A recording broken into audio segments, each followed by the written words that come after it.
Praise lord అందరికీ.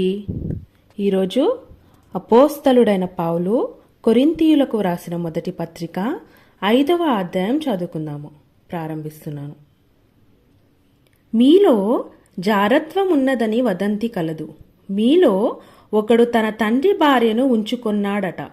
అట్టి జారత్వము అన్యజనులోనైనను జరగదు.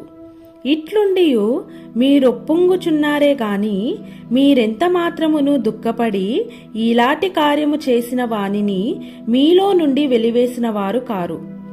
నేను దేహ విషయమే దూరముగా ఉన్నను, ఆత్మ విషయమే సమీపముగా ఉండి మీతో కూడా ఉండినట్టుగానే ఇట్టి కార్యము ఇలాగు చేసిన వానిని గూర్చి ఇదివరకే తీర్పు తీర్చియున్నాను. ఏమనగా ప్రభువైన యేసు దినమందు వాని ఆత్మ రక్షింపబడునట్లు శరీరేచ్ఛలు నశించుటకై మన ప్రభువైన యేసుక్రీస్తు నామమున మీరును నా ఆత్మయు మన ప్రభువైన యేసుక్రీస్తు బలముతో కూడా వచ్చినప్పుడు అట్టి వానిని సాతానుకు అప్పగింపవలెను. మీరు అతిశయపడుట మంచిది కాదు. పులిసిన పిండి కొంచెమైనను ముద్దంతయు పులియజేయనని మీరెరుగరా?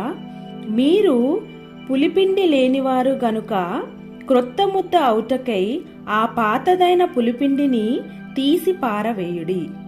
ఇంతేకాక క్రీస్తు అను మన పస్కా పశువు వధింపబడెను గనుక పాతదైన పులిపిండితోనైనను దుర్మార్గతయు దుష్టత్వమునను పులిపిండితోనైనను కాకుండా నిష్కపట్యమును సత్యమునను పులియని రొట్టెతో పండుగ ఆచరింతుము.